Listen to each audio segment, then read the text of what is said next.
The moment Cassandra's perfectly manicured finger pointed at the door, I knew my life had split clean in two.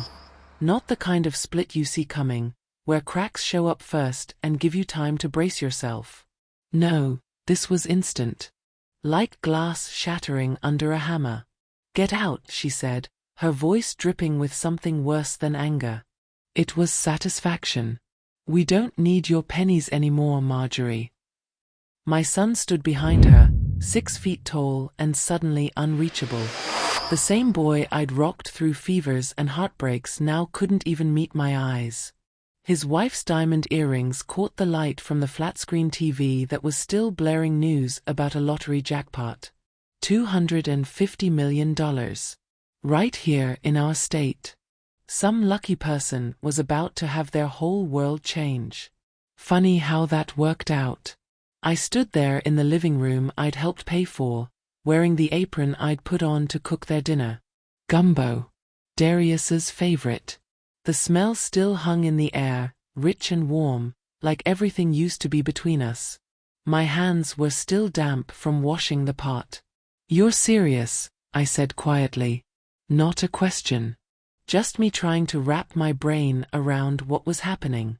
Hi viewers, kindly tell us where you're watching from and what time it is. Warm welcome to the family, enjoy the story. Cassandra crossed her arms, and I watched her mouth twist into something ugly. Dead serious.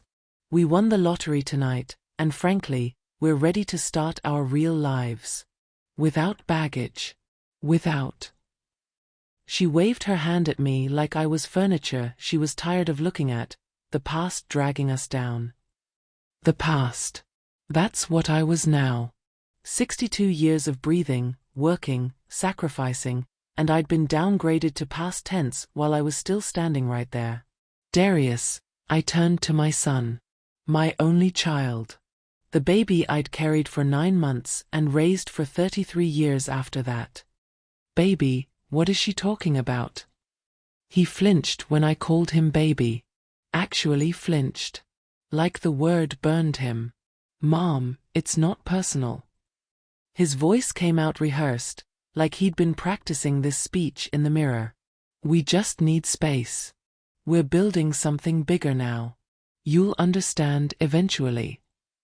I felt something cold settle into my chest. Not the kind of cold you feel when winter air hits you. This was deeper. The kind that starts in your bones and works its way out. Building something bigger, I repeated slowly. With money you won in the lottery. That's right. Cassandra stepped closer, and I could smell her expensive perfume. The kind she'd only started wearing 6 months ago when Darius got his promotion.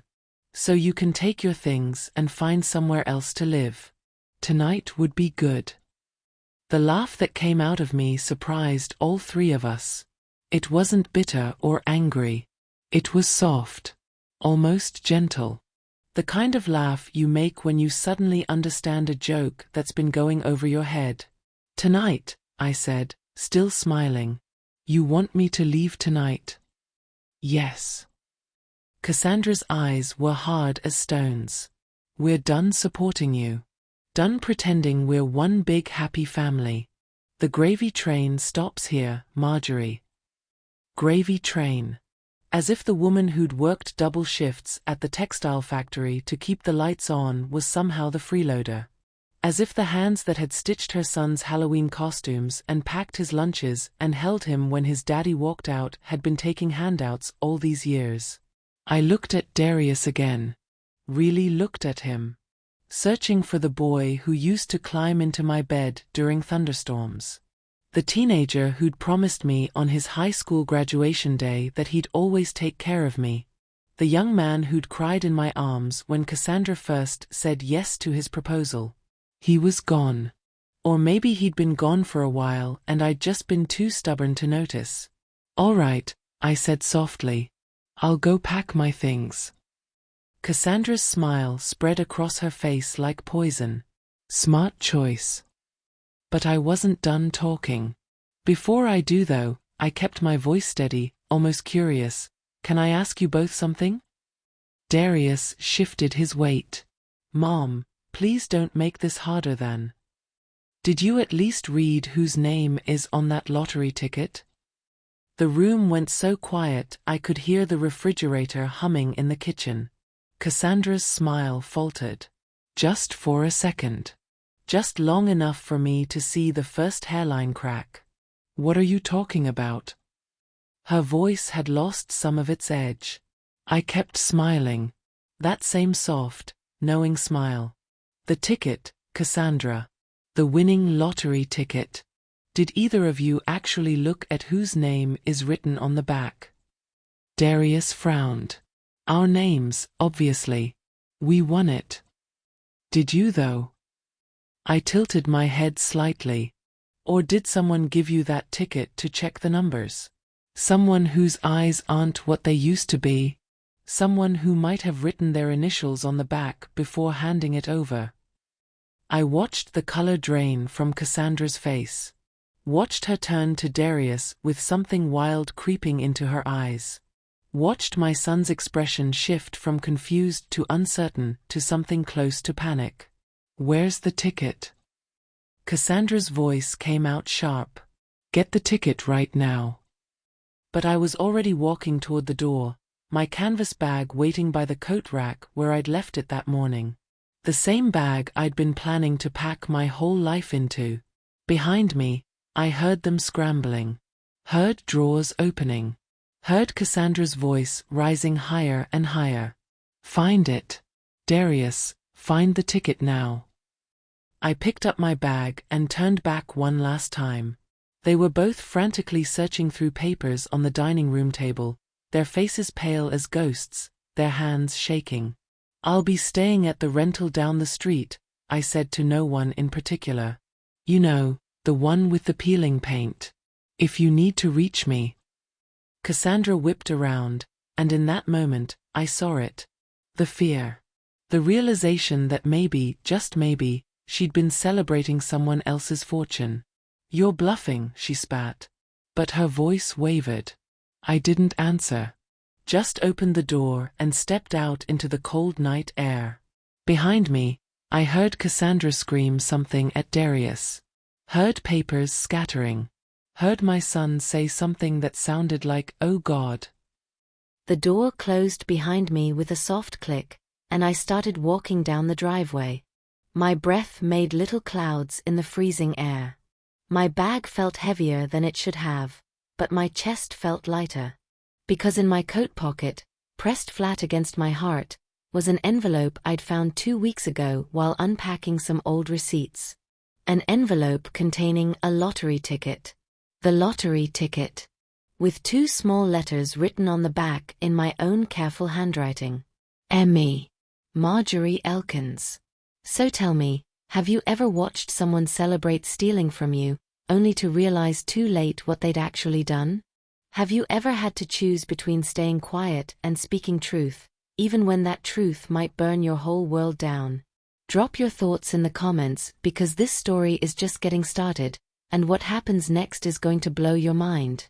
The days after the gala were strange and quiet. The kind of quiet that comes after a storm, when you're still waiting to see what's been damaged and what's survived. My phone rang constantly, friends, neighbors, even people I barely knew, all wanting to know what had happened, what was true, whether I was okay. I stopped answering after the first few calls. Let them go to voicemail, let the messages pile up. I didn't owe anyone an explanation. The truth was public now, documented in court filings and settlement agreements. Let them read those if they wanted details. Malcolm came over every day that first week. He'd show up in the morning with coffee and bagels, sit at my kitchen table, and stare at nothing for hours. Sometimes he'd talk, rambling thoughts about what he should have seen, what he should have done differently. Sometimes he'd just sit in silence, and I'd sit with him, both of us trying to figure out how to move forward. Her lawyers called, he told me on day 3. They want to negotiate the divorce terms. What do they want? The house. Half my retirement accounts. Alimony. He laughed, a bitter sound. She tried to steal everything and failed, so now she's going to try to take it legally. Let her try. Lionel will handle it. But I could see the fight draining out of Malcolm. Every day he looked a little more tired, a little more defeated. The legal battle was supposed to be over, but Daria wasn't done yet. She'd hired a PR firm. That's what Elise discovered when she went digging online. Daria had hired a crisis management company to spin the story, to turn herself from villain to victim. Articles started appearing in local blogs and social media, carefully worded posts about a woman caught in the crossfire of a family dispute, about a rush to judgment by an overzealous lawyer, about financial misunderstandings blown out of proportion. Nothing she posted mentioned the forged documents. Nothing mentioned Thomas Chen's signature from beyond the grave. Nothing mentioned the break-in at my house or Derek Rousseau's arrest. Just carefully crafted sympathy bait designed to make people question what they'd seen at the gala. And it was working. Some people, anyway. I'd see comments online. Maybe there's more to the story. Rich families always fight over money. She seems nice. I can't believe she'd do something like that. It made my blood boil. But Lionel told me to stay quiet, to not engage, to let the legal process speak for itself. Public opinion doesn't matter, he said. The settlement's signed. She admitted wrongdoing in writing. That's what matters. But it felt like she was winning anyway. Like even in defeat, she was managing to rewrite the narrative. 2 weeks after the gala, Malcolm's phone rang while he was at my house. He looked at the screen and his face went grey. It's her, he said. Don't answer it. I have to. The lawyers said we're not supposed to have contact, but what if it's important? What if? Malcolm. I kept my voice firm. You don't have to do anything she wants anymore. He stared at the phone until it stopped ringing. Then it immediately started again. Jesus, he muttered. She's not going to stop. The phone rang 4 more times. Then a text came through. Malcolm read it and his jaw tightened. What does it say? I asked. He turned the phone so I could see. We need to talk. I have information about your mother you need to know. She's not who you think she is. My stomach dropped. That's manipulation. That's exactly what abusers do. They try to isolate you from your support system by making you doubt the people who love you. I know. But his hands were shaking. But what if? There is no what if. You know what she is. You saw the evidence. More texts came through. Malcolm's phone buzzed continuously, message after message. She's been lying to you your whole life. Ask her about the nursing home incident in 1998. Ask her why she really retired from social work. I have proof. Let me show you. Malcolm's face had gone from grey to white. What nursing home incident? What is she talking about? I have no idea. She's making things up, trying to create doubt. But why would she mention something so specific if it wasn't real? Because that's what good liars do. They mix truth with fiction to make it all sound believable. But I could see him wavering. Could see Daria's hooks still buried in his mind, pulling at him even now. There was an incident, I said quietly. In 1998. A case I worked where a nursing home was accused of neglect. I testified against them. They sued me for defamation, tried to ruin my career. It went on for 2 years before the charges against the home were proven and the lawsuit against me was dismissed. Malcolm stared at me. Why didn't you ever tell me about this? Because you were in college. Because it was handled. Because I didn't want you to worry. See, he stood up, pacing now. That's exactly what Daria said you'd say. That you'd have some explanation that sounded good but was actually hiding something. Malcolm. I stood too, trying to keep my voice calm even though my heart was racing. Look at what she's doing. She's taking a real event from my past, something painful that I survived, and twisting it into a weapon against me. That's what predators do. His phone buzzed again. Another text. Ask her about the money. Where do you think it really came from? What money? Malcolm's voice was rising now. What is she talking about? Your father's life insurance. Our retirement savings. Money we earned through 40 years of honest work. My voice broke on the last words. She's trying to make you doubt everything, including me. Don't let her. I'm not. He stopped, running his hands through his hair. I just need to think. Don't think alone. That's when the lies sound most convincing. But he was already grabbing his jacket, heading for the door. I need some air. I need to clear my head. Malcolm, wait. I'll call you later, Mom. He left. Just walked out, leaving me standing in my kitchen with my heart pounding and my hands shaking. This was Daria's endgame. She couldn't take my money or my house, so she was going to take my son. Turn him against me with carefully placed doubts and half-truths.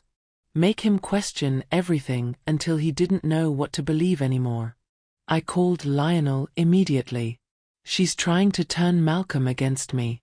She's bringing up old cases, twisting facts, creating doubt. That's witness tampering. But Darius was there. My son was there. And sometimes, late at night when Cassandra was asleep, he'd come sit with me in the kitchen.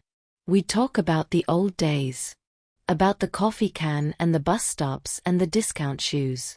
He'd squeeze my hand and say, I haven't forgotten, Mom. I haven't forgotten what you did for me. Those moments kept me going. Made me believe that somewhere under the expensive clothes and the new accent he'd picked up from Cassandra's friends, my son was still in there. Then came the lottery ticket. The one I bought on a Tuesday evening at Mel's Gas and Go, the corner store where I always stopped for my weekly scratch-offs. Just a little something fun. $1 here, $2 there. My one indulgence. I handed Darius a few scratch-offs and that lottery ticket that same night. Check these for me later, baby. My eyes aren't what they used to be. He took them without really looking. Tossed them on the kitchen counter next to his keys. I saw him do it. 3 weeks later, my whole world exploded. But here's what eats at me even now, what keeps me up some nights staring at my ceiling. How did the boy who counted money in a coffee can turn into the man who could throw his own mother out in the cold? What happened to the child who understood sacrifice? When did my son become someone I didn't recognize? The TV was too loud. That's what I remember most about that night. Cassandra always kept the volume cranked up like she was trying to drown out her own thoughts. Local news was doing one of those feel-good lottery segments, the kind where they interview people about what they do with millions of dollars. Buy a boat. Travel the world. Quit their jobs and never look back. I was stirring the gumbo, adding that final touch of file powder my grandmother taught me about. The kitchen smelled like home. Like every good memory I had of raising Darius. Okra and tomatoes and that slow-cooked roux that takes patience to get right. Mom. Darius called from the living room. His voice had that edge of excitement kids get on Christmas morning. Mom, come here. You gotta see this. I wiped my hands on my apron and walked in. Cassandra was perched on the edge of the leather sofa, her phone already out, probably calculating what she'd spend before they'd even confirmed anything. Darius stood by the TV, remote in hand, looking like he might explode. We won, he said. Simple as that. Like he was telling me it might rain tomorrow. I blinked. Won what, baby? The lottery. He grabbed my shoulders, and for a second, I saw that little boy again. The one who used to show me every good grade like it was a trophy. The jackpot. $250 million. We actually won. The world tilted. I had to grab the back of the armchair to steady myself. You're serious? Cassandra stood up, smoothing her designer yoga pants. Dead serious. We checked the numbers 3 times. It's real, Marjorie. We're rich. That's when I should have asked to see the ticket. Should have asked where it came from, when they bought it, whose idea it was. But I didn't. Because I was too busy being happy for them. Too busy thinking about how this would change everything for my son. No more stress about mortgages or car payments or any of the 1,000 little worries that keep regular people up at night. I clapped my hands together. Actually clapped like a seal, tears already forming in my eyes. Oh baby, that's wonderful. That's just wonderful. Darius hugged me. Lifted me right off my feet like he used to when he was younger and I was lighter. We made it, Mom. We really made it. We. He said we. And I believed him. You know what this means? I was already planning in my head. You can pay off this house. Maybe finally take that trip to Hawaii you and Cassandra always talk about. Oh, and you could. Actually, Cassandra's voice cut through my excitement like a knife through butter. We've been talking, and we think it's time for some changes. Something in her tone made my stomach drop. Darius set me down, but he didn't let go right away. His hands stayed on my arms, and I could feel them shaking slightly. What kind of changes? I asked carefully. Cassandra moved closer, and I noticed she'd positioned herself between me and Darius. Subtle, but deliberate. Well, with this kind of money, we're going to want to upgrade our lifestyle significantly. Bigger house. Better neighborhood. The kind of place where we can entertain important people. That sounds nice, I said, still not understanding where this was going. It does, doesn't it? Her smile was all teeth and no warmth. The thing is, Marjorie, we need to be honest about what that looks like. The new life we're building. It's not really going to have room for complications. Complications. The word hung in the air like smoke. I don't understand, I said, but that was a lie. I was starting to understand perfectly. Darius cleared his throat, looked at his shoes, at the ceiling, at his wife. Anywhere but at me. Mom, what Cassandra is trying to say is that we appreciate everything you've done. All the help with cooking and cleaning and stuff. But we're going to have people to do that now. Professionals. We don't need your pennies anymore, Cassandra added, and there was something almost gleeful in how she said it. Like she'd been waiting months to use that line. Your little rent payments. Your contributions. We're past all that now. My mouth went dry. You're saying you don't want my help anymore? We're saying we don't need you here anymore, Cassandra corrected. It's time for you to find your own place. Start your own life. We can't have you hanging around like some charity case when we're trying to establish ourselves. The room started spinning. I looked at Darius, silently begging him to say something. To tell his wife she'd gone too far. To remember who raised him, who sacrificed for him, who gave up everything so he could stand in this expensive house wearing those designer clothes. Darius, I whispered. Baby, tell me she's not serious.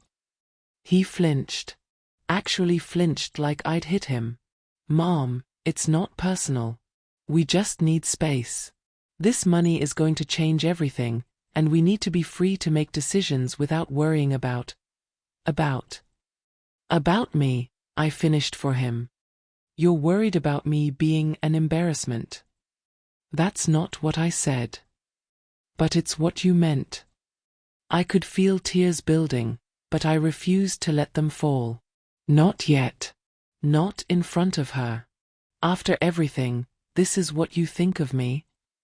Cassandra sighed like I was being difficult. Like I was the unreasonable one. Look, we can give you first and last month's rent somewhere. Help you get settled. But you need to understand that our lives are going in a different direction now. A direction that doesn't include dependence. Dependence. As if I'd been taking from them instead of giving my whole life. When do you want me gone? My voice came out flat, emotionless. Shock will do that to you. Tonight would be ideal, Cassandra said. We have people coming tomorrow to discuss investment opportunities, and it would be better if you weren't here. Tonight. They wanted me gone tonight.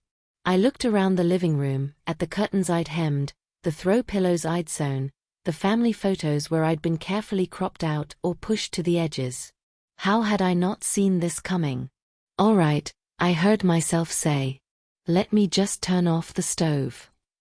Darius looked relieved. Cassandra looked triumphant.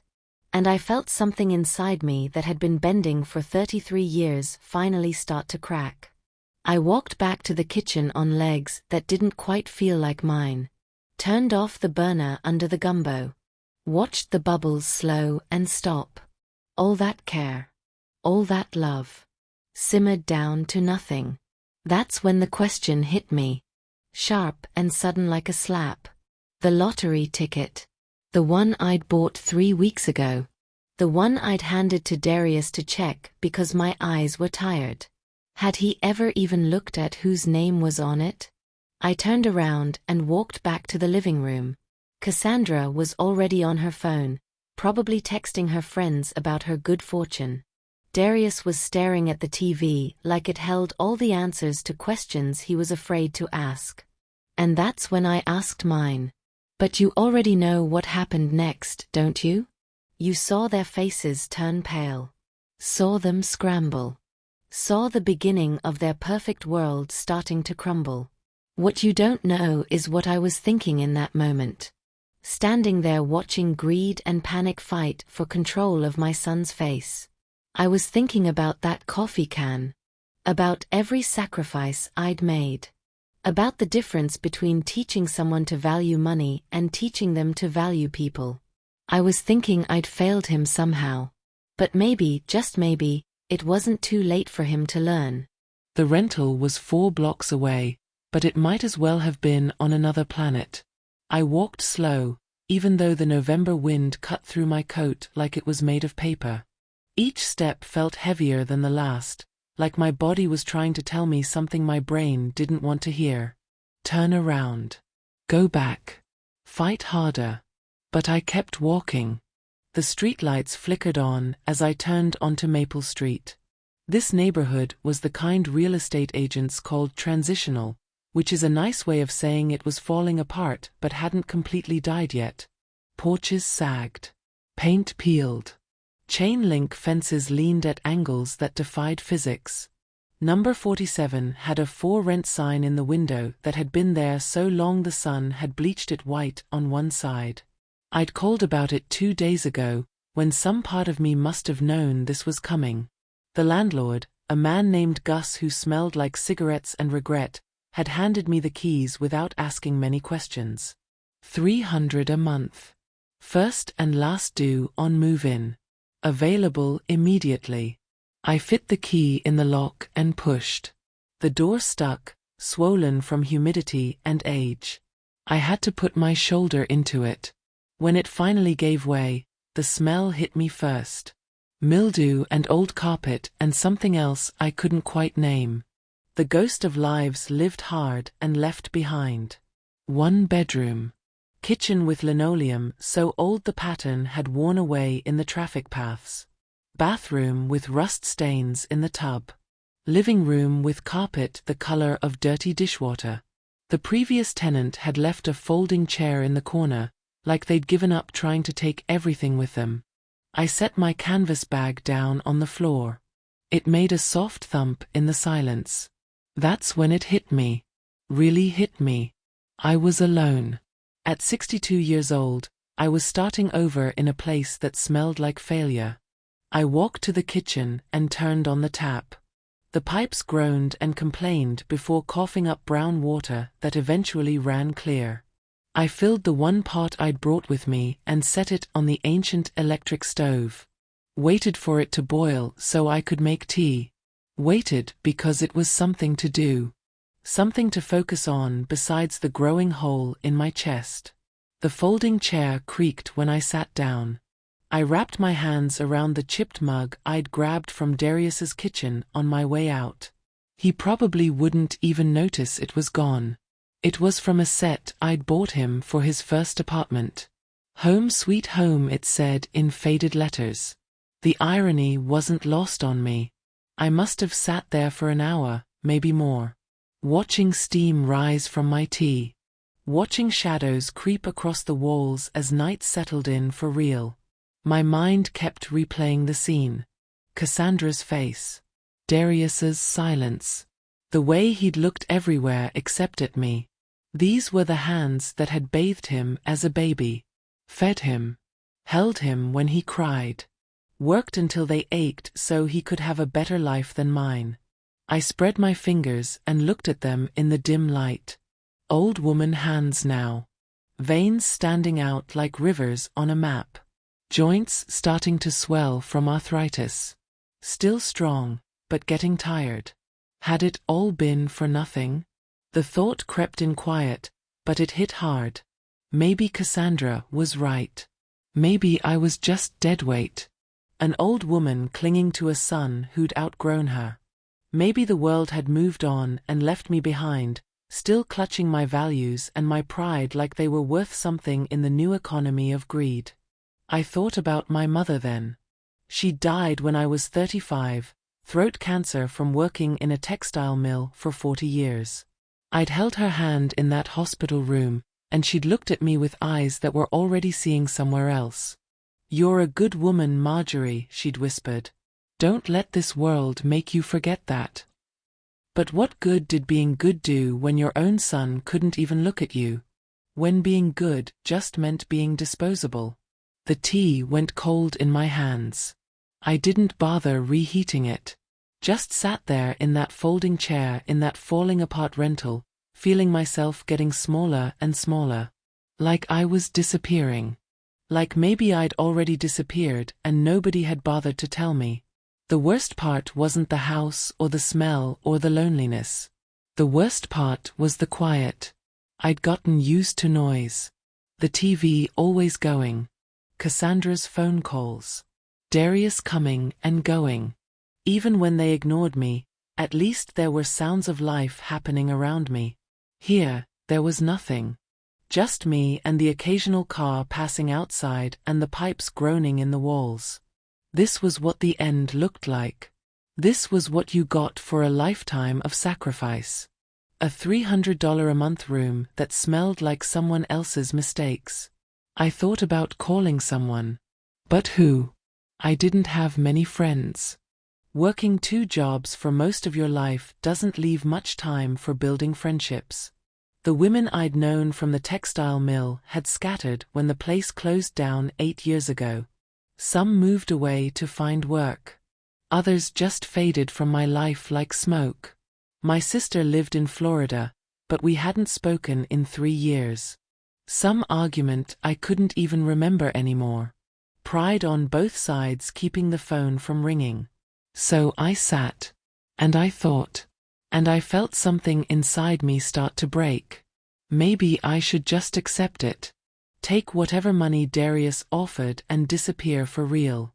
Find some even cheaper place. Live quiet and small until I died quiet and small. Stop being a burden. Stop being an embarrassment. Stop being. The thought was seductive in its simplicity. Just give up. Let go. Float away.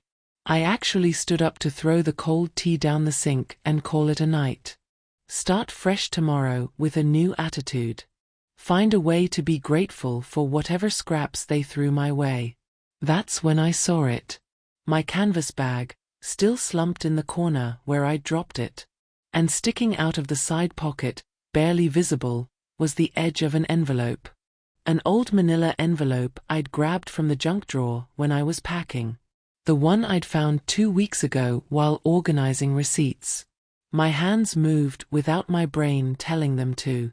I crossed the room, pulled out the envelope, opened it even though I already knew what was inside. The lottery ticket. White paper. Black numbers.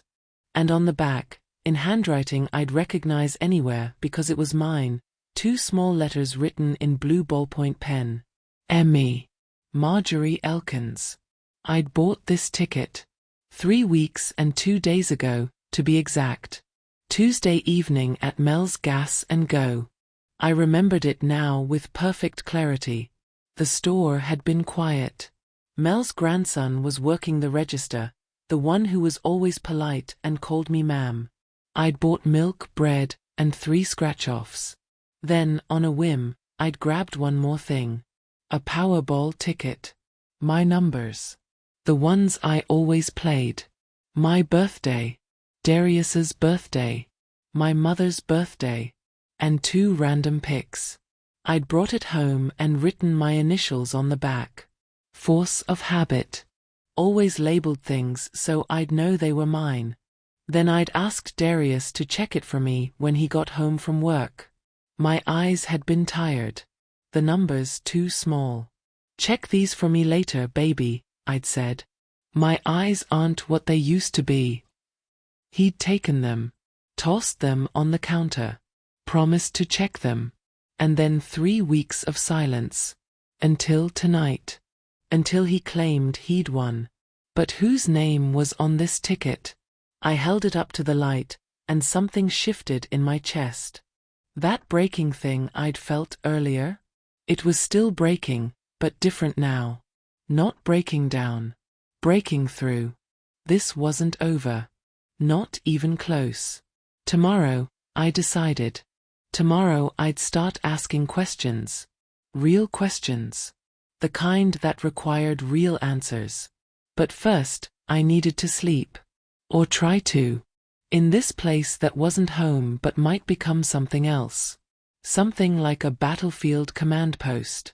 Something like the place where old women who'd been counted out started counting back. I folded the ticket carefully and put it back in the envelope. Put the envelope in my coat pocket. Put my coat under my head as a pillow since I didn't have one yet. And as I lay there on that floor in the dark, something dangerous started growing inside me. Not anger exactly. Something colder. Something more patient. Hope maybe. Or justice. Or just the stubborn refusal to disappear that runs in the blood of women who've survived everything this world threw at them. But who would believe me? That's the question that kept me awake long after I should have been sleeping. Who would believe a 62-year-old woman over a successful young couple? Who would care about my initials when they had possession of the ticket? Who would even listen? Morning came grey and cold. I woke up on that floor with my neck twisted wrong and my hips screaming complaints. Old age is funny that way. Sleep on something wrong and you pay for it all day. But I got up anyway. Got up because staying down wasn't an option anymore. The brown water ran clear faster this morning. Small victory. I washed my face in the rust-stained sink and looked at myself in the mirror someone had left on the wall. The glass was cracked in one corner, spiderwebbing out like lightning frozen in time. Felt appropriate. My reflection looked tired. More than tired. Looked like someone who'd been carrying weight so long she'd forgotten what it felt like to stand up straight. Gray hair that needed cutting. Lines around my eyes that hadn't been there 5 years ago. But there was something else there too. Something new in my expression. A hardness. A decision made. I dried my face on the one towel I'd brought and pulled the envelope from my coat pocket. Stared at those initials again in the morning light. M.E. My handwriting. My initials. My ticket. But how was I supposed to prove it? I could already hear Cassandra's lawyers arguing. She's a confused old woman. She's jealous. She's trying to steal their fortune. And who would they believe? The successful young couple or the woman living in a rental that cost $300 a month? I needed help. Real help. The kind that costs money I didn't have. That's when I remembered the legal aid clinic. I'd seen their flyer at the grocery store a few months back. Free legal services for people who couldn't afford lawyers. It was a long shot, probably a waste of time, but long shots were all I had left. The clinic was on 5th Street, above a laundromat that pumped humid air through vents that made the whole block smell like fabric softener and desperation. I climbed the stairs slowly, my hips still complaining from the night on the floor. The door at the top had a frosted glass window with black letters, Community Legal Services. Walk-ins welcome. The waiting room was full. Young woman with a black eye holding a baby. Old man in work clothes clutching papers that looked like eviction notices. Teenager with a bruised jaw and his mother holding his hand like he might run. Everyone here had been beaten down by something. Everyone here was fighting back the only way they knew how. I signed in with the receptionist, a woman with kind eyes and too much work on her desk. It might be a while, she said. We're pretty backed up today. I can wait, I told her. And I meant it. I'd waited 62 years for a lot of things. I could wait a few more hours. 3 hours later, my name was called. I followed a young woman down a narrow hallway to a small office with a desk, 2 chairs, and a window that looked out over the laundromat's parking lot. Behind the desk sat someone I didn't expect. She was small. Maybe 5'2" in heels. Couldn't have weighed more than 100 pounds soaking wet. Dark hair pulled back in a bun so tight it looked painful. No makeup.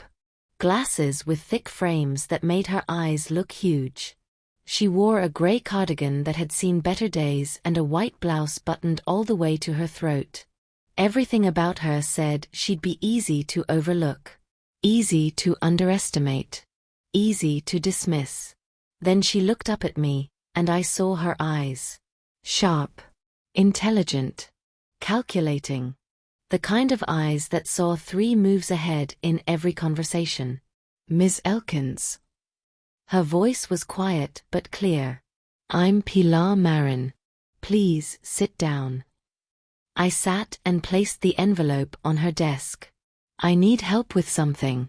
But I have to be honest with you. I don't have money to pay. I can barely afford the rent on where I'm staying. That's why we're here, she said simply. Tell me what happened. So I did. The whole story poured out of me. The lottery ticket. Darius and Cassandra. Being kicked out. The initials on the back. All of it. I expected her to look skeptical or bored or dismissive. Expected her to tell me there was nothing she could do. Instead, she listened. Really listened. Took notes in handwriting so small and neat it looked like machine print. When I finished, she was quiet for a long moment. Then she reached across the desk. May I see the ticket? I handed it over. Watched her examine it carefully. Front first, then back. She pulled out a magnifying glass from her desk drawer and studied my initials like they were ancient hieroglyphics. When did you purchase this ticket? She asked. 3 weeks and 2 days ago. Tuesday evening around 6:15. At Mel's Gas and Go on the corner of Highland and 3rd. And you wrote your initials on it immediately? Before I left the counter. I always mark my important papers. Habit from working in textiles. Everything had to be labeled. Pilar set down the magnifying glass and looked at me. Really looked at me. Ms. Elkins, I need to be clear about something. This is going to be difficult. Very difficult. Your son and his wife have already claimed the prize. They have possession of the ticket. They likely have lawyers already. And you're asking me to prove ownership based on initials that anyone could argue you wrote after the fact. My stomach dropped. So you can't help me? I didn't say that. A small smile crossed her face. Barely there, but sharp as a blade. I said it would be difficult. But difficult isn't the same as impossible. She pulled a legal pad toward her and started writing. We need to build a trail. Evidence that proves you purchased this ticket, that you're the rightful owner, that your initials were on it before your son claimed the prize. Do you remember anything about the purchase? Anything at all? I closed my eyes and thought back. The grandson was working. Mel's grandson. He's got red hair, lots of freckles. Always very polite. There were 2 other people in the store. An older man buying coffee, and a woman in a blue jacket looking at the magazine rack. Good. What did you pay with? Cash. A $5 bill. Did you get a receipt? I don't know. Maybe. I might have shoved it in my coat pocket. Find that receipt, Pilar said, her pen moving fast across the pad.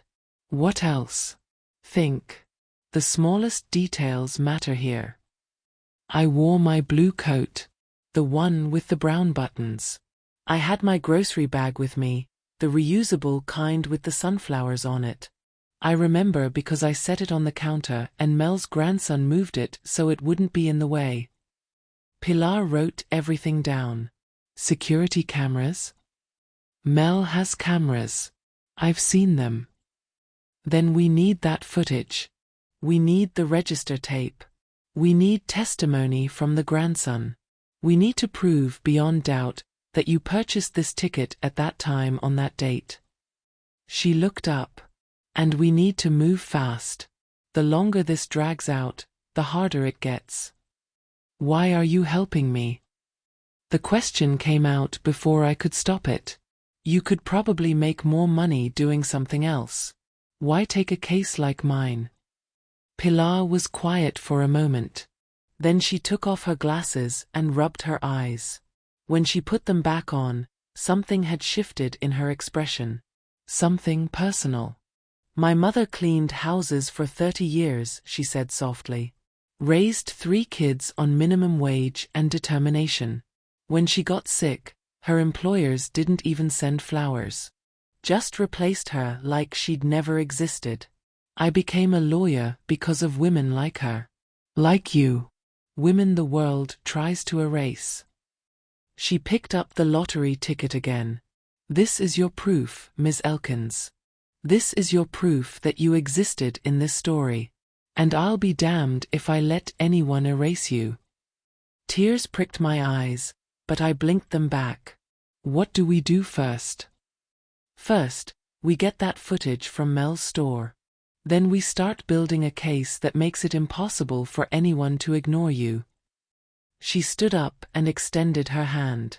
But I need you to understand something. This is going to get ugly. Your son will fight back. His wife will fight harder. They'll say terrible things about you. Try to make you look like you're lying or confused or worse. Can you handle that? I thought about Darius. About the boy I'd raised. About coffee cans and bus stops and promises made in parking lots. Then I thought about the man who'd thrown me out without a second glance. I took her hand. I can handle it. Then let's get started, Pilar said. Because in my experience, quiet women who've been pushed too far make the most dangerous opponents. And Ms. Elkins? You look very quiet to me. We left that office with a plan. A real plan. Not hope exactly, but something close. Something that felt like solid ground under my feet for the first time since this nightmare started. I walked back to my rental with the envelope in my pocket and Pilar's card in my hand. The street looked different somehow. The houses still sagged. The paint still peeled. But it didn't feel like the end of the world anymore. It felt like a beginning. The dangerous kind. But as I climbed the steps to my door, one question still haunted me. Would I find that receipt? Because without it, Without proof of purchase, even the best lawyer in the world might not be able to help me. And everything, absolutely everything, depended on what I found in the pockets of an old blue coat. The blue coat hung in my closet like a ghost of better days. I pulled it out and laid it on the folding chair, my hands actually shaking. Everything depended on this. Everything depended on whether past me had been organized enough to keep a receipt that most people would have thrown away without a second thought. I started with the right pocket. Empty except for a crushed tissue and a button that had fallen off months ago. The left pocket gave me a grocery list written on the back of a church bulletin and 2 pennies. My heart was sinking fast. Then I remembered. The inside pocket. The one I used for things I didn't want to lose. I reached in and felt paper. Pulled out a handful of receipts, all folded and creased and faded. CVS Pharmacy. Grocery Mart. Goodwill. Mel's Gas and Go. My breath caught. I unfolded the Mel's receipt with fingers that barely worked. The ink had faded but was still readable. Date, Tuesday, November 7th. Time, 6:14 p.m. Items, milk, bread, 3 scratch-off tickets. And there, at the bottom, 1 Powerball ticket. Total, $11.47. Paid with a $5 bill, a $5 bill, and coins. I had it. I actually had it. I called Pilar immediately. She answered on the second ring. Tell me good news, Ms. Elkins. I found it. The receipt. Date, time, everything. There was a pause. Then, get to my office. Now. And don't let that receipt out of your sight. 2 hours later, Pilar had the receipt in a plastic sleeve like it was a historical document. Which, I supposed, it was. My history. My proof. She'd already made 3 copies and locked the original in her office safe. Now we go to Mel's, she said, grabbing her coat. We need that security footage before it gets recorded over. Most small stores only keep footage for 30 days, and we're already pushing 25. Mel's Gas and Go looked exactly the same as it always did. Neon sign buzzing. Parking lot half full. The bell dinged when we walked in, and Mel himself looked up from behind the counter. He was 60-something, thick around the middle, with a gray mustache and suspicious eyes. Help you ladies? He asked. Pilar stepped forward, all business. Mr. Mel, I'm attorney Pilar Marin. This is my client, Marjorie Elkins. We need to request copies of your security footage from November 7th, specifically between 6 and 7 p.m. Mel's eyes narrowed. What's this about? A legal matter, Pilar said smoothly. We can obtain a court order if necessary, but we hoped you'd cooperate voluntarily. I saw Mel's face change. He remembered me. Recognized me. I'd been shopping at his store for 15 years. Marjorie? You in some kind of trouble? The opposite, I said quietly. I'm trying to prove I'm not crazy. Something in my voice must have reached him. He sighed and called toward the back. Tommy, come up here. The grandson appeared, red hair sticking up like he'd just woken up. He saw me and smiled. Hey, Ms. Marjorie. Haven't seen you in a bit. You doing okay? I need your help, Tommy, I said. Do you remember me coming in on November 7th? A Tuesday evening, around 6. He thought about it. I work Tuesdays. But that was a few weeks back. I bought milk, bread, some scratch-offs, and a Powerball ticket. I was wearing this blue coat. Had my sunflower grocery bag. His face lit up. Oh yeah. I remember that. You dropped one of the scratch-offs and I picked it up for you. You said your eyes were tired. Pilar was already writing. You'd testify to that in court? Tommy looked at his grandfather. Mel nodded slowly. If Marjorie needs help, we help her. The security footage was grainy and black and white, but it was there. Me at the counter at 6:14 p.m. My blue coat. My sunflower bag. Tommy ringing up my items. Me writing something on a piece of paper at the counter before putting it in my coat pocket. The timestamp was clear as day. Pilar had Mel burn it to a disk right there. She also had Tommy write out a statement and sign it. By the time we left that store, we had a paper trail that would make any detective proud. "This is good," Pilar said in the car. "This is very good. But we need more. We need to establish that you gave the ticket to your son, that he knew it was yours, that his claim to it is fraudulent." "How do we prove that? Did anyone else see you give him the ticket?" I thought hard. No. It was just us in the kitchen. Cassandra was upstairs. Text messages? Emails?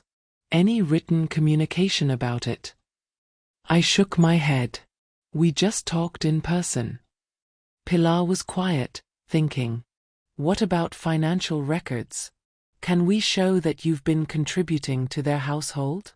That you weren't just a dependent like they're claiming? I paid them rent every month. $300. Cash. Cash, Pilar muttered. Of course it was cash. Do you have any record of those payments? I wrote it in my checkbook register. Kept track of every penny. But I didn't get receipts or anything. Bring me that register. We'll use it. It shows intent, shows you were paying your way. She turned to look at me. "Miss Elkins, I need to file an emergency injunction to freeze the lottery winnings until we can determine rightful ownership. That means your son and his wife won't be able to access the money until this is resolved. They're going to be furious." My stomach twisted. How furious? Furious enough to fight back hard. Furious enough to say things that will hurt. Are you ready for that? I thought about the look on Cassandra's face when she'd told me to get out. Thought about Darius refusing to meet my eyes. They'd already shown me who they were. Nothing they said now could hurt worse than what they'd already done. "File it," I said. Pilar filed the emergency injunction the next morning. By noon, the court had granted it. By 3 p.m., my phone was ringing. I didn't recognize the number, but I answered anyway. "You vindictive old witch." Cassandra's voice was so shrill it actually hurt my ear. "You actually did it. You actually tried to steal from us." "I'm not stealing anything," I said calmly. "I'm claiming what's mine. That ticket is ours. We won it fair and square." "Then you have nothing to worry about. The court will determine the truth." "The truth?" She laughed, high and sharp. "The truth is you're a jealous, bitter old woman who can't stand seeing her son succeed. The truth is you're trying to ruin our lives because yours didn't turn out how you wanted." "Is Darius there?" I asked. "Let me talk to my son." "Your son doesn't want to talk to you. He's done with you. We both are. And when we win this case, when we prove you're lying, we're going to sue you for everything you're worth. We'll take that pathetic rental you're living in. We'll take your social security. We'll take everything." The line went dead. I sat there holding the phone, my hand shaking. Not from fear. From rage. Pure, clean rage at the injustice of it all. At the cruelty. At the complete absence of gratitude or recognition or basic human decency. But underneath the rage was something else. Something that felt almost like relief. Because now I knew. Really knew. The boy I'd raised was gone. Maybe he'd been gone for years and I'd just been too stubborn to admit it. Maybe Cassandra hadn't changed him. Maybe she'd just revealed what was always there, buried under good manners and empty promises. Either way, I was done mourning him. Done hoping he'd remember. Done waiting for him to be who I needed him to be. Now I was just going to prove the truth and let the chips fall where they would. Pilar called that evening. They hired a lawyer. Big firm downtown. The kind that charges $500 an hour. Can we beat them? I asked. We can try. But Miss Elkins, you need to know something. They're going to come after you hard. They're going to dig into your life, your past, everything. They're going to try to paint you as unstable, unreliable, someone with a history of confusion or dishonesty. They're going to make you look bad. Let them, I said. I've lived 62 years. I've got nothing to hide. Everyone has something to hide, Pilar said softly. Even good people. She was right, of course. The deposition was scheduled for the following week. 7 days to prepare for lawyers who would try to tear me apart. 7 days to get ready for a fight I never asked for but was determined to win. But here's what I kept thinking about as I lay on that floor in my rental that night, staring at the ceiling with its water stains and cracks. What if we lost? What if their expensive lawyers and their possession of the ticket and their smooth lies convinced the court that I was just a bitter old woman making things up? What if justice wasn't enough? What if truth didn't actually matter in a world where money talked louder than integrity? And more importantly, if we did win, if I got the money that was rightfully mine, what then? Would it bring back my son? Would it erase the hurt? Would it make me whole again? Or would I just be a rich woman with an empty house and a heart that would never quite heal? The deposition room was smaller than I expected. Just a conference table, some chairs, a court reporter with her little machine, and enough tension to choke on. Darius and Cassandra sat on one side with their lawyer, a man in a suit that probably cost more than my car. Pilar and I sat on the other. I hadn't seen my son in person since the night he kicked me out. 3 weeks, but it felt like years. He looked different. Thinner maybe. Tired. He wouldn't look at me, kept his eyes fixed on the papers in front of him like they held the meaning of life. Cassandra, though, she looked right at me. Her smile was all victory and venom. She wore a cream-colored suit and pearls, playing the part of respectable wealth. But her eyes told the truth. She was scared. Good. Their lawyer started with the soft stuff. My name, my address, my relationship to Darius. Then he moved in for the kill. Miss Elkins, isn't it true that you've been financially dependent on your son and daughter-in-law for the past 6 months? I paid rent, I said calmly. $300 a month. $300, he repeated, like it was nothing. For a house with a mortgage of $2,500 a month. That's hardly paying your way, is it? It's what we agreed on. And who initiated this arrangement? Did you ask to move in with them? They invited me. They invited you, he said, writing something down. Out of the goodness of their hearts. To help you because you were struggling to make ends meet. Isn't that correct? I felt Pilar's hand on my arm, a gentle warning. Stay calm. They invited me because family takes care of family. That's what I was taught. But you were struggling financially, correct? Your social security barely covers your expenses. You've had to take part-time sewing jobs just to make ends meet. I've worked my whole life.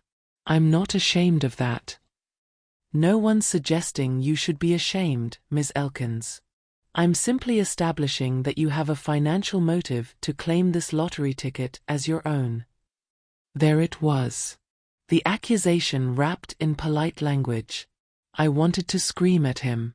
Wanted to flip the table and make them all see what they were doing. But Pilar had prepared me for this. Stay calm. Answer the questions.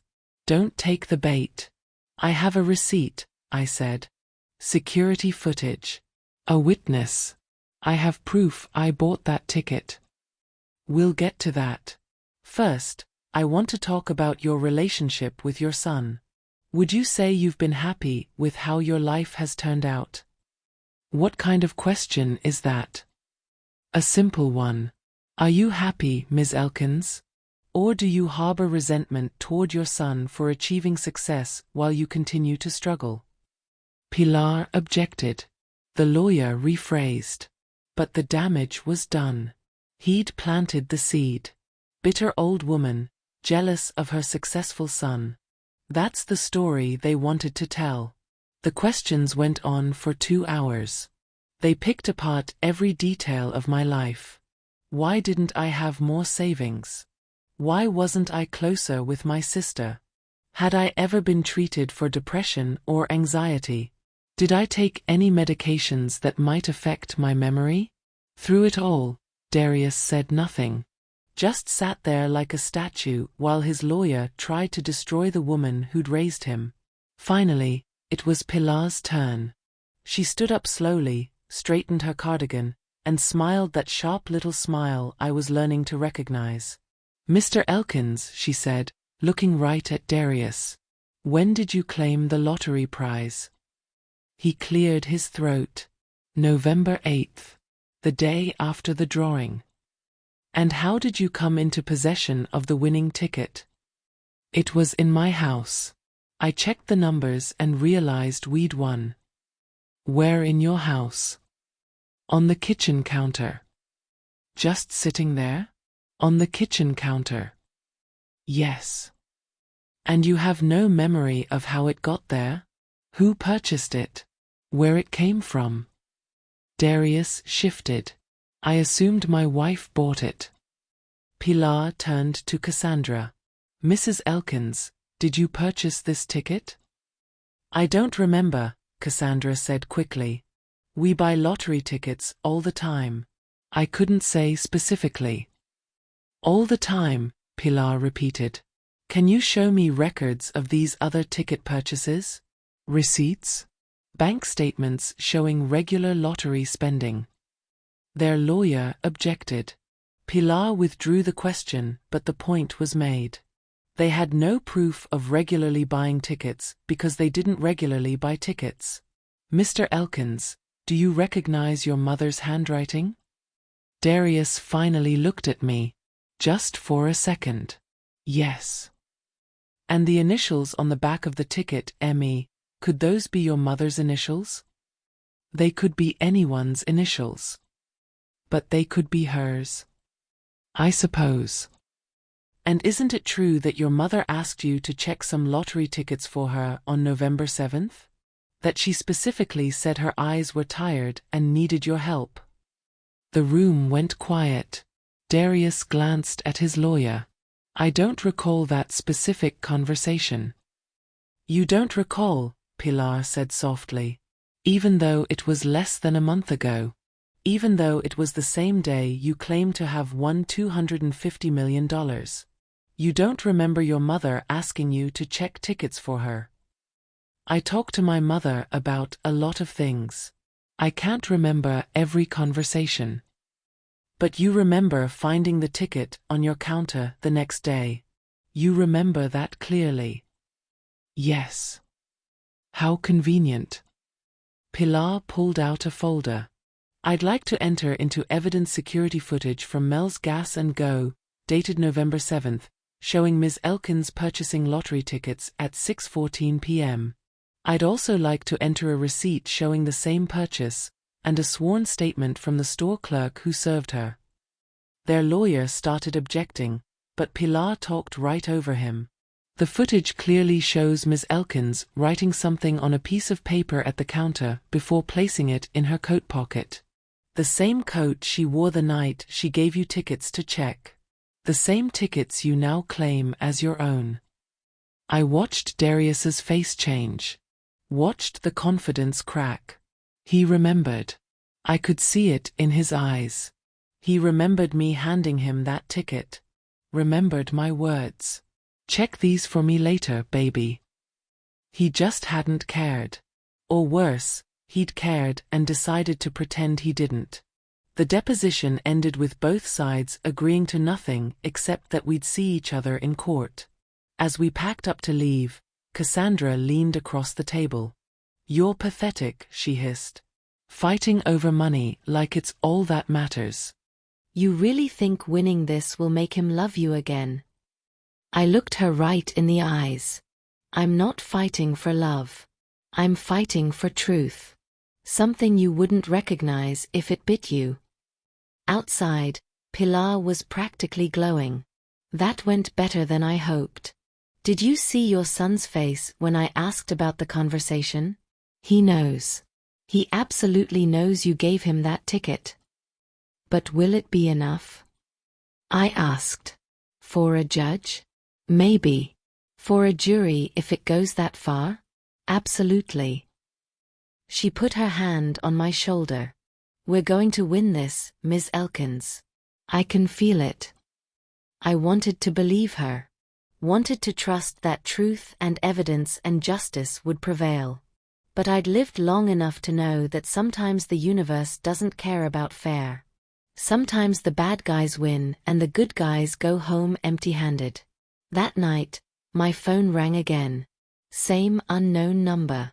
I almost didn't answer, but something made me pick up. Mom. Darius's voice was small. Shaky. Like when he was a little boy and had done something wrong. What do you want, Darius? He paused.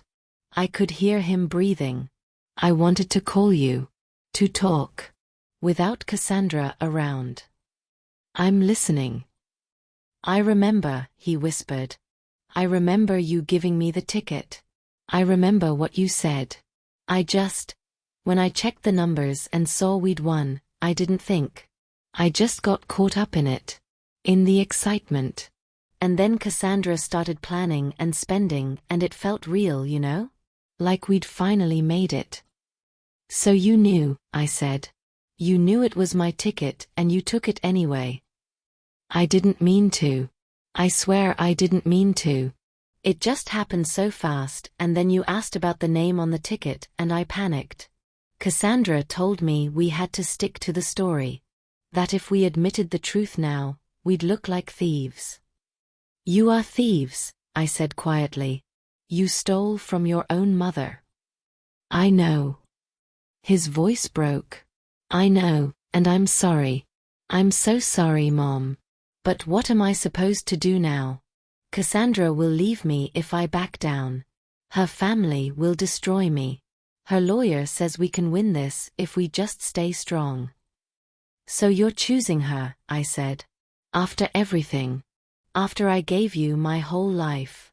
You're choosing her and her money and her lawyers. I don't know what to do, he cried. I'm trapped. If I tell the truth, I lose everything. If I keep lying, I lose you. What am I supposed to do? You're supposed to do the right thing, I said. That's what I taught you. That's what I spent 33 years teaching you. But I guess some lessons don't stick. I hung up before he could respond. Hung up and sat in the dark of my rental, crying for the first time since this whole nightmare started. Not for the money. Not for the house or the injustice or any of it. I cried for my boy.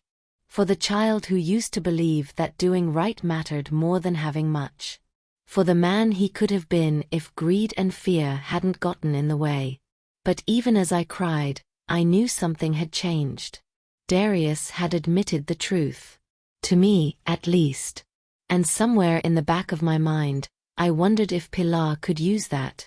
If there was a way to prove what he'd just confessed. Because in this fight, every weapon mattered. And my son had just handed me one without even realizing it. The courthouse was bigger than I expected. All marble and wood and echoing footsteps that made everyone sound more important than they probably were. I wore my best dress, the navy one I'd sewn myself, and tried to keep my hands from shaking. Pilar met me at the entrance, carrying a briefcase that looked heavier than she was. "Ready?" she asked. "As I'll ever be." The courtroom was half full. Some reporters in the back, curious about the lottery case that had made the local news. A few people I didn't recognize, probably law students or courthouse regulars. And there, in the front row behind the defendant's table, sat Darius and Cassandra. She wore white. Actual white, like she was the innocent one. Like she was the victim in all this. Her hair was styled perfect, her makeup flawless. She looked like money. Like success. Like someone a judge would believe. I looked like someone's grandmother. Which, I suppose, is what I was supposed to be. If things had gone different. The judge was a black woman in her 50s with reading glasses on a chain and an expression that said she'd heard every lie in the book. Judge Patricia Hendricks. Pilar had told me she was fair, which in legal terms meant she didn't automatically side with whoever had more money. We took our seats. The bailiff called the court to order. And Judge Hendricks looked down at the papers in front of her like they personally offended her. "All right," she said. "Let's cut through the noise. Ms. Elkins, you're claiming ownership of a lottery ticket currently in the possession of your son and daughter-in-law. Is that correct?" "Yes, Your Honor," I said, my voice steadier than I felt. "And Mr. and Mrs. Elkins, you're claiming you purchased the ticket yourselves and have no knowledge of your mother-in-law's alleged ownership. Correct?" Their lawyer stood. "That's correct, Your Honor.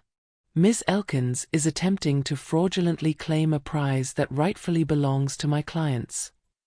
"We'll see about that," Judge Hendricks said dryly. "Ms. Marin, present your evidence."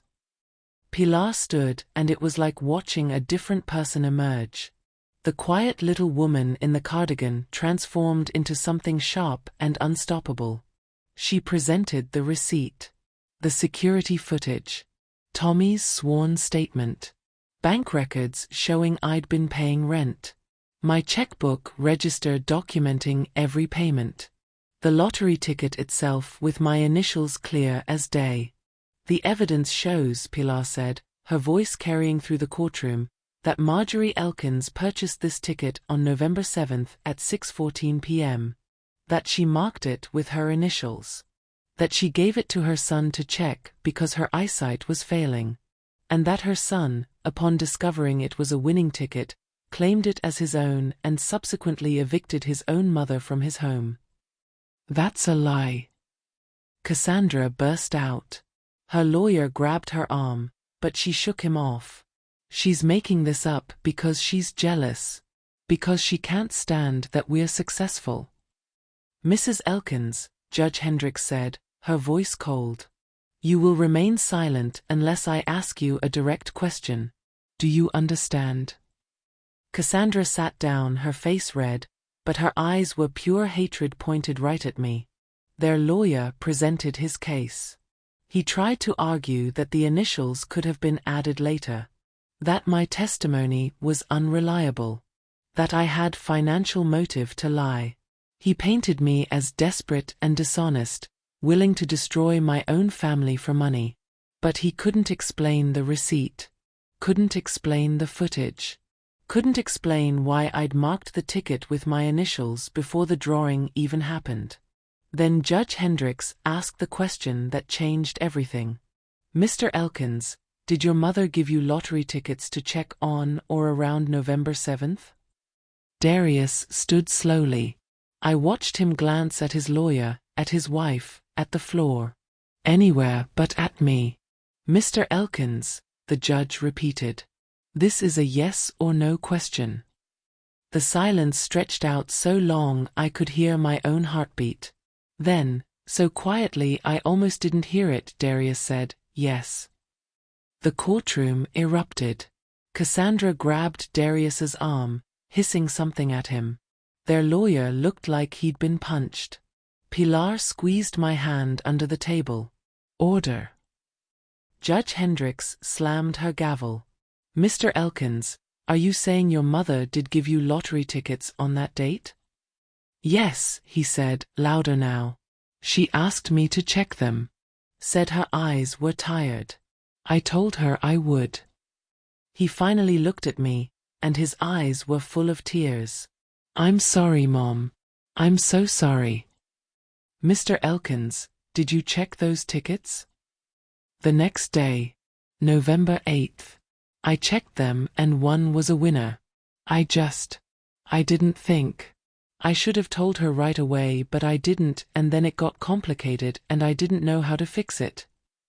"You didn't know how to fix it," Judge Hendricks repeated, her voice dripping with something between disbelief and disgust.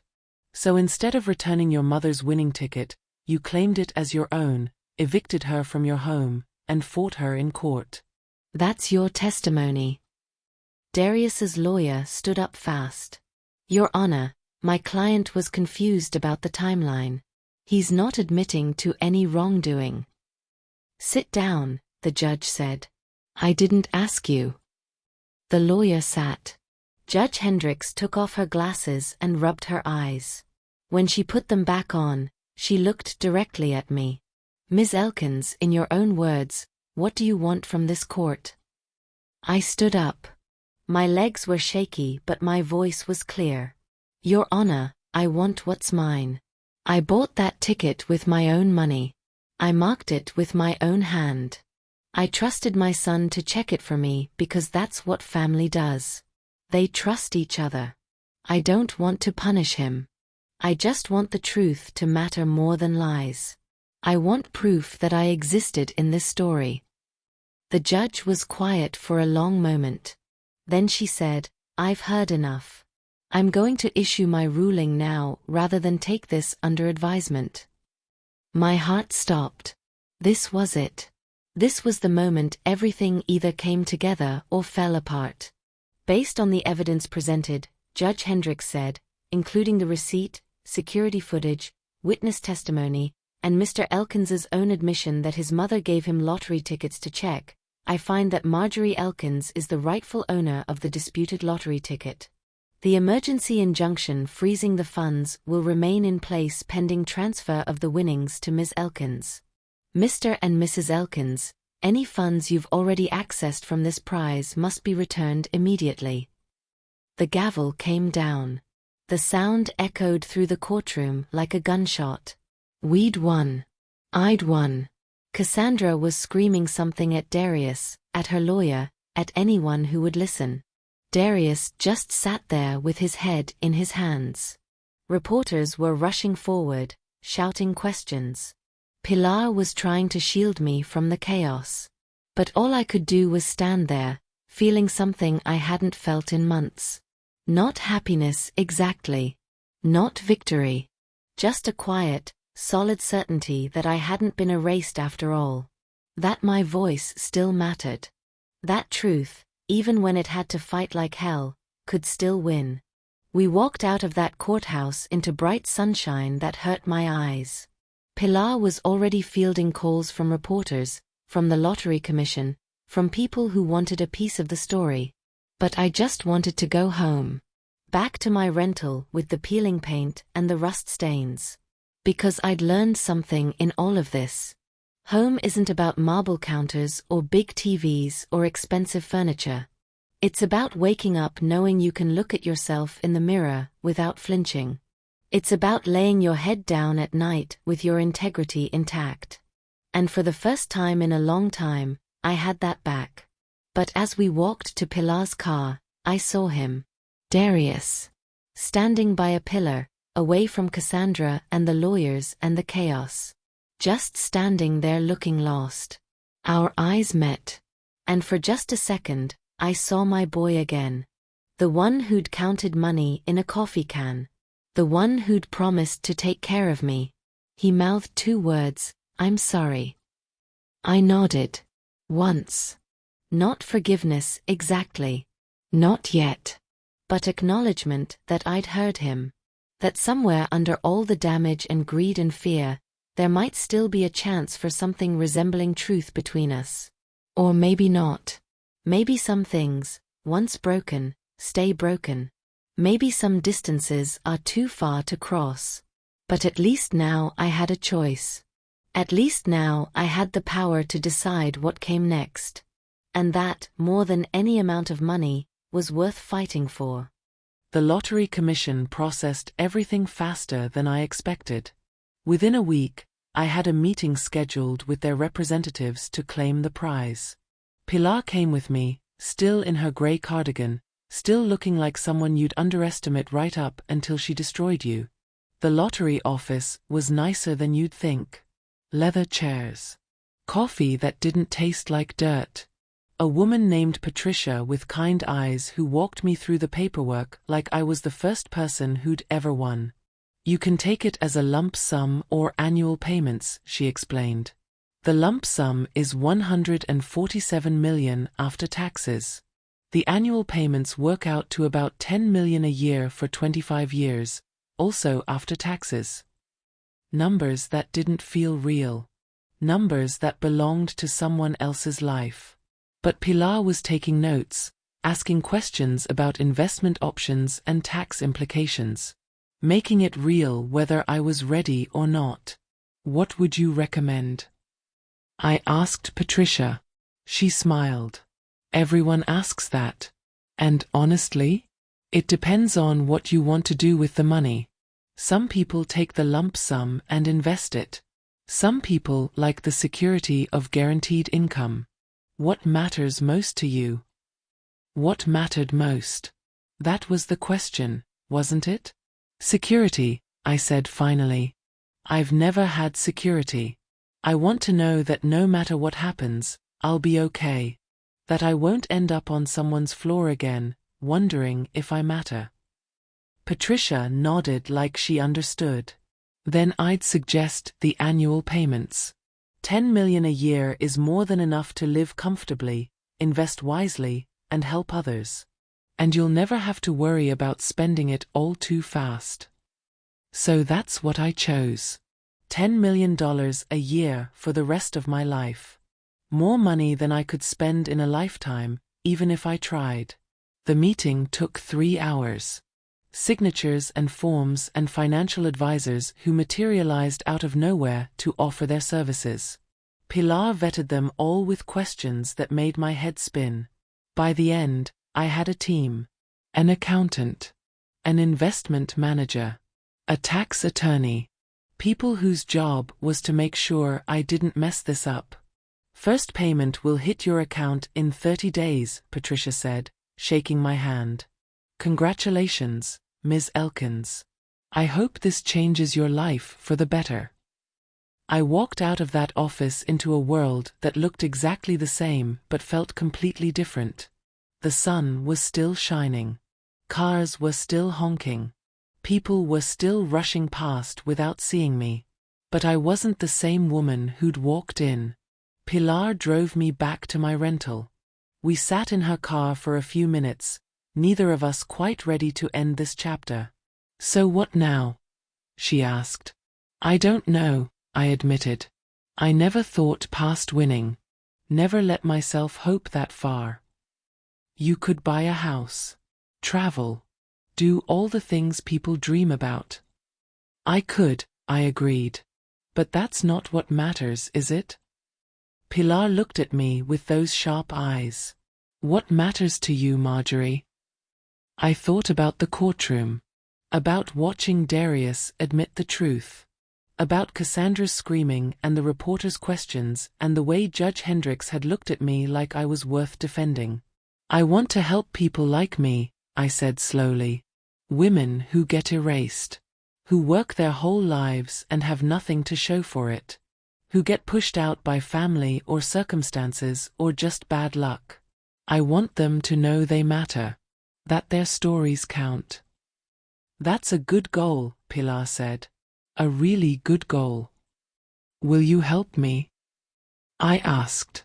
Set up a foundation or whatever it's called. Use this money for something that matters. She smiled. I'd be honored. Over the next week, I barely slept. Too much to think about. Too many decisions. The press found my rental and camped outside until I stopped answering the door. They wanted the story. The drama. The family betrayal angle. They wanted me to trash my son on camera, give them sound bites they could sell. I gave them nothing. Because this wasn't about revenge. It wasn't even about the money, not really. It was about dignity. About proving that quiet women who get pushed around their whole lives can still stand up and be heard. But the hardest part was the silence from Darius. No calls. No texts. Nothing. Cassandra had left him, according to the gossip sites. Took what little money they'd accessed before the court ruling and disappeared. His job put him on leave while they investigated whether he'd done anything illegal. His friends stopped returning his calls. He'd lost everything by trying to take what wasn't his. And part of me, the mother part that never quite dies, ached for him. Wanted to reach out. Wanted to fix it. But the bigger part, the part that had learned something from all this, knew better. Some lessons have to hurt or they don't stick. Some consequences can't be avoided just because they're painful. Then one night, 3 weeks after the court ruling, my phone rang. Darius's number. I stared at it for 6 rings before answering. Hello. Mom. His voice was raw. Like he'd been crying. Or screaming. Or both. Can we talk? Please. I looked around my rental. Still the same peeling paint. Same rust stains. I hadn't moved yet. Hadn't bought anything fancy. Just kept living like I always had, waiting to figure out what came next. I'm listening, I said. Can I come see you? In person? I need to see you. Every instinct I had screamed warnings. Pilar had told me to be careful. That Darius might try to manipulate me now that I had money. That guilty sons sometimes pretend to repent just to get back in good graces. But he was still my son. Still the baby I'd rocked through nightmares and fevers. Still the boy who'd counted money in a coffee can with tears running down his face. Tomorrow, I said. 2 p.m. Come alone. He showed up early. I watched through the window as he sat in his car for 10 minutes, working up the courage to knock. When he finally did, I opened the door to a man I barely recognized. He'd lost weight. His clothes hung loose. His eyes were red-rimmed and hollow. He looked like someone who hadn't slept in weeks. Like someone who'd been living in their own personal hell. Hi, Mom, he said quietly. Come in. We sat on opposite sides of my tiny living room. Me in the folding chair. Him on the floor because there was nowhere else. The silence stretched between us like an ocean. Cassandra left, he said finally. Took the car, the jewelry, everything we'd bought with the advance payment. Her lawyer says she's filing for divorce. Wants half of everything even though we don't have anything anymore.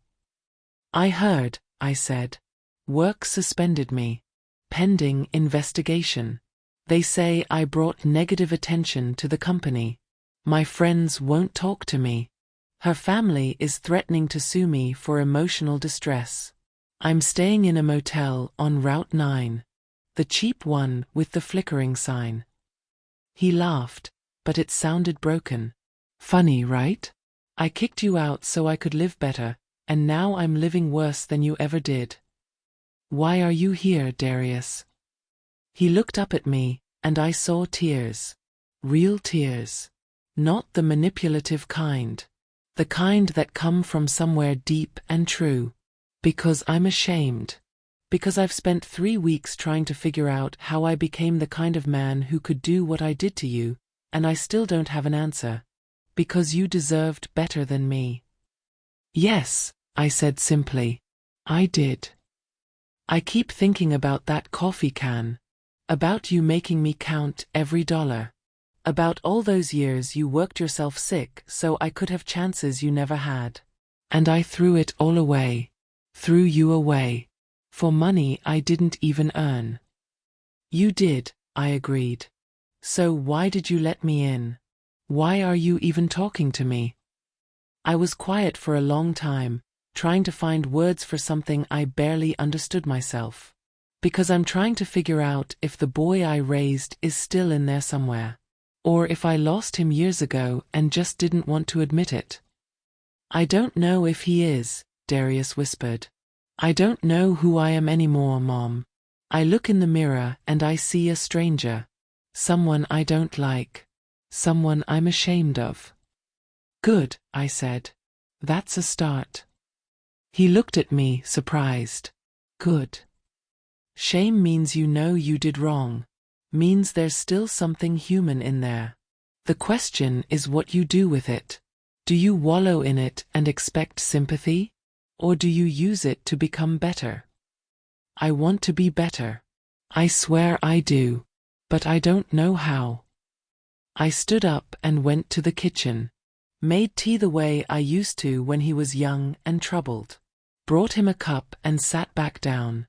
You start by accepting that you can't fix this, I said. Can't undo it.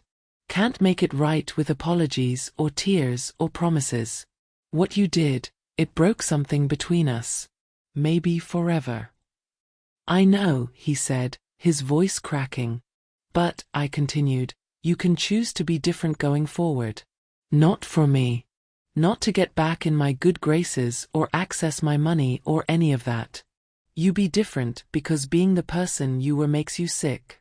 You be different because you can't live with yourself otherwise. Will you ever forgive me? And there it was. The question every guilty child asks their parent. The question that expects unconditional love to paper over any wound. I don't know, I said honestly. Right now, I can barely look at you without seeing that night. Without hearing Cassandra tell me to get out and you staying silent. Without remembering how it felt to realize my son thought so little of me. He flinched like I'd hit him. But, I said, I'm not closing the door completely. Not yet. You want back in my life? You earn it.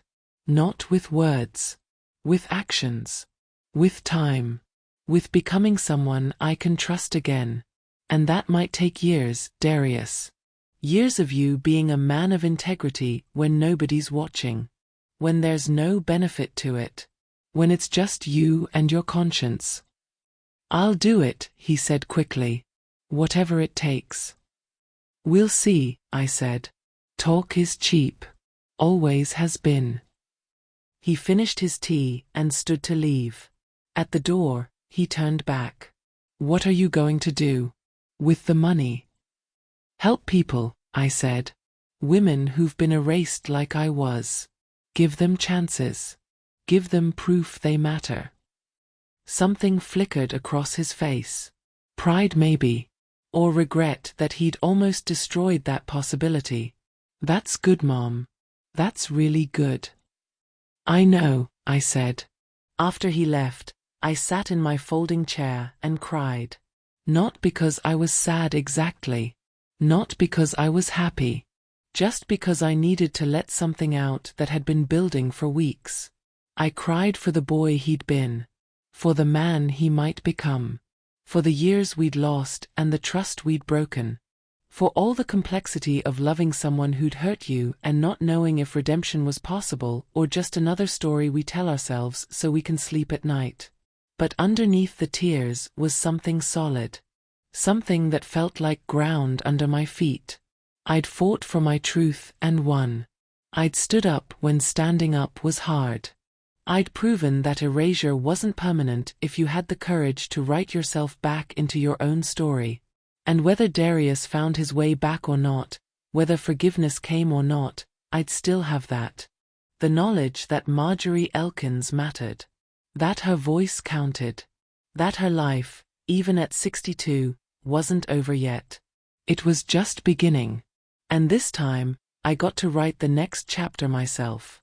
6 months later, I stood in front of a building I'd purchased on Oak Street. 3 stories. Solid brick. It used to be a textile mill, same company I'd worked for before they closed down. Now it was something different. Something better. The sign above the door read, Marjorie's Place, a center for women's restoration. Pilar stood next to me, no longer in her grey cardigan. She'd upgraded to a proper suit now that she was director of the Foundation's legal services. But her eyes were still the same. Sharp and kind and unwilling to let anyone push her people around. "Ready?" she asked. "Ready," I said. Inside, the place hummed with purpose. First floor was legal aid services. Lawyers working pro bono to help women fight evictions, divorce cases, employment discrimination. Whatever they needed. Second floor was job training. Sewing classes, computer skills, resume workshops. Third floor was temporary housing. 20 small apartments for women who'd been pushed out, kicked out, or just needed somewhere safe while they figured out their next move. We'd opened 6 weeks ago. Already every apartment was full. Already the legal clinic had won 12 cases. Already the job training program had placed 18 women in good-paying positions. This was what $250 million looked like when you used it right. Not mansions or cars or designer clothes. Just brick and mortar and hope wrapped up in a place where erasure came to die. I walked through the legal clinic first. Saw a young woman with a black eye talking quietly with one of our attorneys. Saw an older woman holding papers that looked like foreclosure notices getting help she couldn't afford anywhere else. Saw my own face reflected in every one of them. Women the world had tried to throw away. "Ms. Elkins." One of the job counselors waved me over. "I wanted you to meet Rosa. She just got hired at the hospital as a medical billing specialist. Starts next week." Rosa was maybe 40, with tired eyes and work-worn hands. She shook my hand with a grip that told me she understood this wasn't charity. This was a ladder. And she was ready to climb. "Thank you," she said. "My ex threw me out 6 months ago with nothing. I was living in my car. Thought I'd never get back on my feet. But this place, you gave me back my life." "You did that yourself," I said. "I just gave you the tools." But she shook her head. "No. You gave me something more important than tools. You gave me proof that I wasn't invisible. That somebody saw me. That I mattered enough to fight for." And there it was. The thing I'd learned in that courtroom. The thing I'd tried to build into every brick of this place. Mattering. Not money or power or revenge.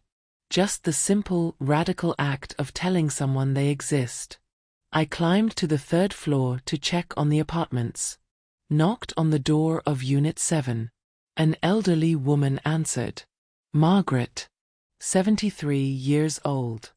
Her daughter had put her in a nursing home and drained her bank account. She'd escaped with nothing but the clothes on her back and her social security card. "Come in, come in." She ushered me into a space that was small but clean. "I made cookies." Well, I used the community kitchen downstairs, but still. I made them. We sat and ate cookies that were slightly burned but tasted like triumph. Margaret told me about the legal aid attorney working her case. About the job counselor helping her find part-time work doing bookkeeping. About how she'd started painting again, something she hadn't done since her husband died 20 years ago. "I thought I was done," she said. "Thought I'd just fade away in that nursing home until I died. But you showed me something. Showed me it's never too late to matter again."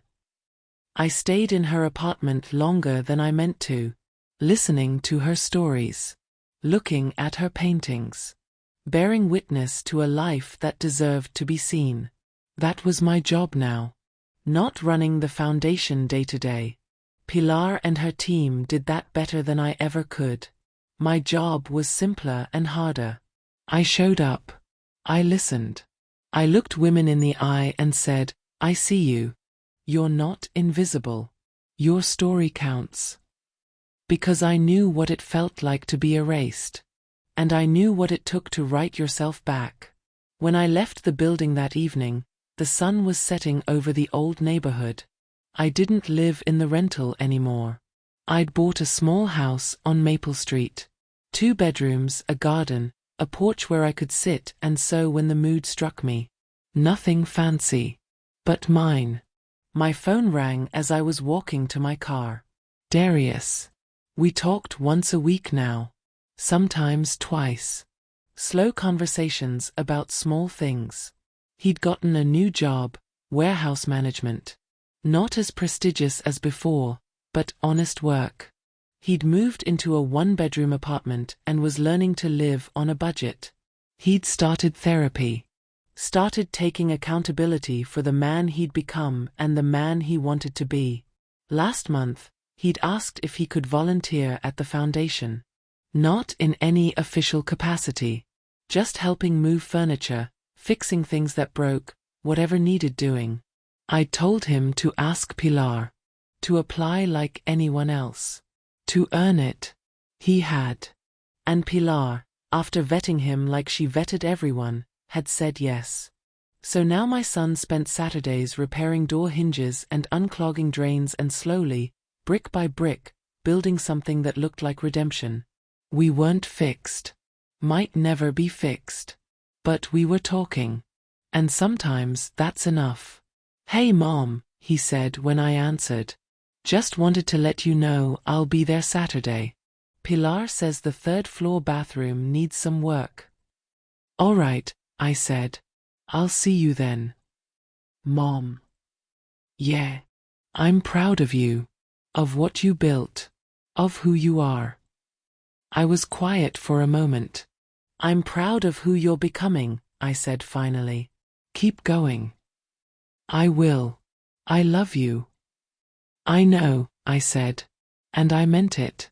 I drove home through streets that still had potholes and houses that still needed paint. The neighborhood hadn't changed much. But I had.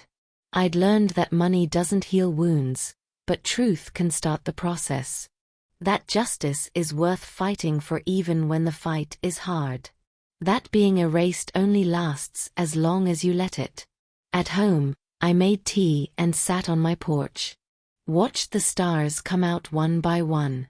Thought about the lottery ticket framed on my wall inside. Not because it was worth money. Because it was worth something more. It was proof. Proof that Marjorie Elkins existed. Proof that her handwriting, her initials, her small acts of habit and care added up to something that couldn't be denied. Proof that 62 years of living quietly and working hard and raising a child alone wasn't nothing. It was everything. It was a life that mattered. A story that counted. A voice that, when it finally spoke up, changed everything. And in the end, that was the real jackpot. Not the money. Not the victory. Just the knowledge that I'd fought for my truth and won. That I'd stood up when standing up was hard. That I'd written myself back into my own story with nothing but patience, evidence, and the stubborn refusal to disappear. The world tries to erase women like me every day. Tries to make us invisible, disposable, forgettable. But here's what I learned. We're only erased if we accept it. We're only invisible if we stay silent. We're only forgettable if we forget ourselves. And I'd never forget again. Neither would the women at Marjorie's place. Neither would my son, slowly learning that integrity matters more than wealth. Neither would anyone who heard this story and recognized themselves in it. Because that's the thing about truth. It's patient. It's persistent. It waits years if it has to, gathering evidence, building trails, preparing for its moment. And when that moment comes, when truth finally speaks, it doesn't shout. It doesn't rage. It just presents itself, clear and undeniable, and lets the silence that follows do the rest. I finished my tea and went inside. Tomorrow I'd go back to the foundation. Keep helping women write themselves back into their own stories. Keep proving that erasure isn't permanent and quiet justice, though delayed, can never truly be denied. But tonight, I was just Marjorie Elkins. Seamstress. Mother. woman who refused to disappear. And that, I'd finally learned, was more than enough. So what do you think? Have you ever been underestimated, pushed aside, or made to feel like you didn't matter? Have you ever had to fight just to prove you existed in your own story? Drop your thoughts in the comments below because your story matters too. Every voice counts. Every truth deserves to be heard. And if this story touched something in you, if it reminded you that it's never too late to stand up for yourself, then do me a favor. Hit that subscribe button. Turn on notifications so you never miss another story about ordinary people doing extraordinary things. Share this with someone who needs to hear it. Someone who's fighting their own battle. Someone who needs to know they're not alone. Because that's what we do here. We tell the stories nobody else tells. We shine light on the people the world tries to forget. We prove one story at a time that every life matters. That every voice counts. That quiet justice, patient truth, and stubborn dignity can change the world. Thank you for being here. Thank you for listening. Thank you for being part of this family. Now go out there and refuse to be erased. The world needs your voice more than you know. See you in the next story.